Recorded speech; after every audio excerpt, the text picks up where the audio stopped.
Hey guys, Harry here, and welcome back. Today I'm going to be doing my Sword Art Online Gale Season 2 Episode 3 review. Basically, I've just finished watching the episode. I think it came out like an hour ago, so I've just absolutely watched it, thoroughly enjoyed it. I didn't expect this episode to go the way it went at all. I'm very glad that we got some more backstory, but it went very dark very fast. I wasn't expecting it at all. So to give you a bit of backstory of what's happened in the episode, we basically follow Sinon. So we get her first name right at the beginning of this episode. She basically just finishes school and she's pulled up by a couple of school bullies. They're trying to extort money from her. She has like a sort of panic attack, but then she's saved by a school friend who we later find out he's the one who got her into Gale Online. And when she goes home, that's when this episode started to get very interesting, because straight away she's just relaxing and all that, and then she like looks at her drawers, not her drawers, like a chest of drawers, and then she opens one of the drawers and it's like, yes, I think I can do this. And then we see a gun. So first things first, I was like, oh my god, is she like Death Gun? Is she like got two characters or something? But it's completely not that. Earlier in the episode, we seen that she had a panic attack from the school bully, and she was basically holding her hand in a gun motion. And when Sinon picks up this gun, she starts to have a flashback and a panic attack. And in this flashback, things get very dark very fast. We find out that her dad died when she was younger, so her and her mother moved away.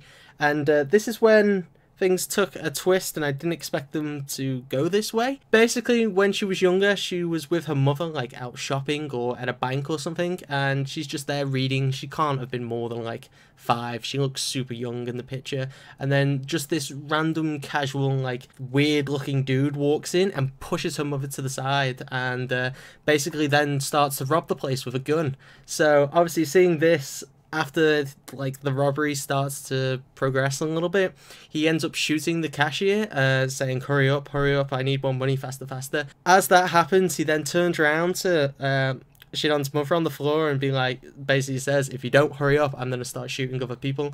As this happens, Sinon gets up and bites the dude's hand. As this happens, like confrontation back and forth, and then she ends up shooting the guy 3 freaking times. A 5-year-old somehow disarmed the dude, shot him in the chest twice, and then as he comes up to attack her again, she shot him straight in the head. It was absolutely crazy. And then we just get like this proper decent scene of just her holding the gun, her mother looking at her with a proper like, oh my god, what have you done face, like she's completely scared of her own child. And then you just see the pool of blood running up, and she's covered in blood in the gun. It's just an awesome scene. Then we skip back to the real life, and she's there holding like this, it looks like a model gun or a toy gun, and she's absolutely freaking out. It was very well done. It was absolutely crazy. Then we find out the reason why she was playing Gale Online, which a friend introduced her to, was to like help her like get over this irrational fear of guns. Well, I wouldn't say it's irrational. She basically killed a guy. What we also find out is that in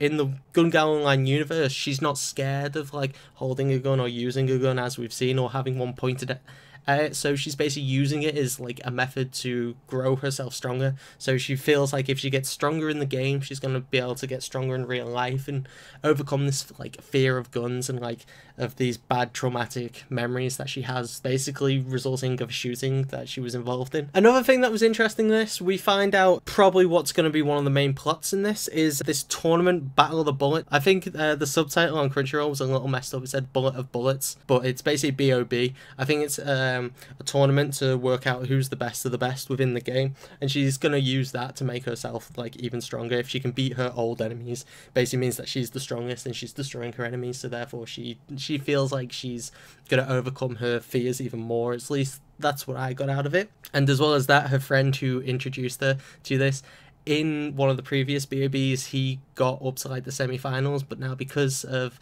like how far she's progressed, he's feeling like inadequate, like he's not good enough to enter this, because basically his friend who he's introduced to this game is absolutely stomping over him. So I'm not sure if we're going to see much of him. He might show up later on in the series, but I just thought it was nice that we found out how she got into the game, why she got into the game, and that her backstory is really dark and gruesome, and it's just very interesting. I can't wait to see how this ends up playing out, because I'd like to see it where she has like some hurdles to come across because of this, because she can't just as soon as she finds out about the death gun in the game, it's clearly going to have some sort of impact on her as an actual character as well. So maybe that'll happen when she's in a crucial moment in this Battle of the Bullets or whatever it's called. Now, in the second part of this episode, we go back to Kirito and we basically jump straight back in from where it left off, where he was telling Asuna that he's basically gonna leave and then jump into Gun Gale Online. He doesn't say,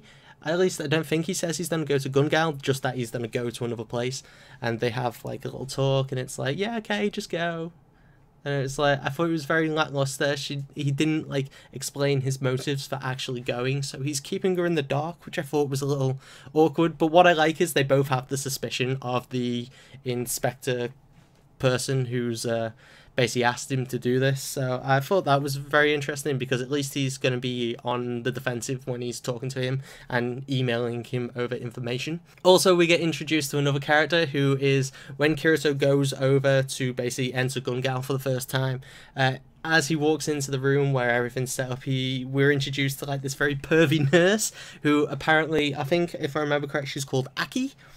Yeah, Aki.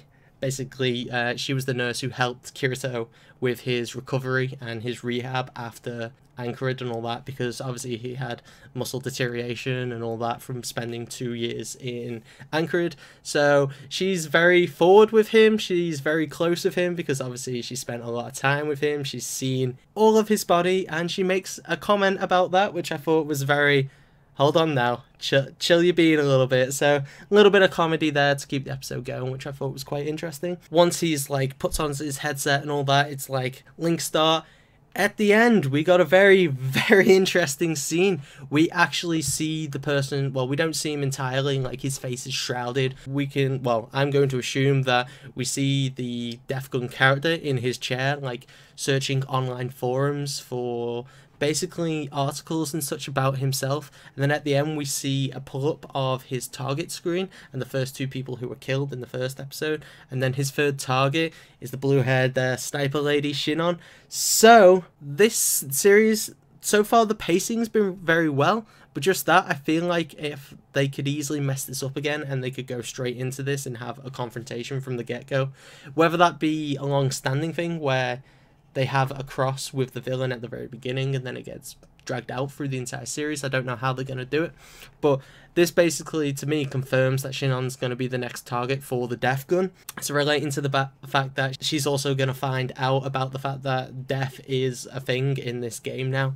like real life permadeath. So all the things I talked about before, they could come really fast depending on how A1 Pictures decides to pursue this. I'm hoping they keep the pacing well, because so far it's been very nice. Everything's been introduced very well. The next episode is called GGO, so Gun Gale Online. So we're obviously going to jump straight into the game and probably jump back to Kirito's perspective, I'm going to assume, and just follow him through the game. And we may have the crossover meeting of him and Sinon, which I'm hoping for. So anyway, guys, I really enjoyed this episode. I hope you did too. Please let me know in the comments below what you thought of it and what you think is going to happen next week. I personally think it's just going to be like an introduction to the world and to see Kirito in his new form and such, and I think there'll be a crossover. I think at the end of the episode they'll meet or something drastic will happen. But anyway, guys, I've been Harry. Be sure to like, comment, subscribe and all that glorious stuff, and I shall see you soon. Goodbye.